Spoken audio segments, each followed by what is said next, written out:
পেছু পেছু আসিস না, তাহলে এমন কোন আইন দিব না, কমর তোমার হজর আইন দিব, বুঝলিস?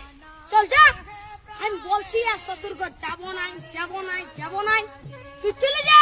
না যাবো, আমি তোমার সঙ্গে যাবো। নাই দেবো আমি, তোমার তাই দেবো। হ্যাঁ, বলে দিচ্ছি, আমার পেছু পেছু আর আসিস না, তাহলে এমন কোন আইন দিব না। কি বলছি? ও দাদা, তোর বউ আছে? হ্যাঁ, নাই গো কেন? ওই জন্যই শান্তি হিরোর রকম ঘুরে বলছিস। আমাকে দেখ, আমার আলোক কিটিয়া পেছনে পেছনে, আমার পেছনে পেছনে আসছে, বুঝলি? দেখ তো কোথায় যাবে বউটা? তোর পেছনে পেছনে যাবে নাহলে কি আমার পেছনে আসবে? তোর পেছনে পেছনে কেন যাবে? আমার বউ তোর পেছনে পেছনে কেন যাবে? আমার বউ আমার পেছনে যাবে। হ্যাঁ, চ চ চ, আমার বউ আমার পেছনে যাবে, চ চ। বিয়া করে লোকটা পাগল হয়ে গেছে। বুঝবিস, বিয়া করবি তখন বুঝবিস।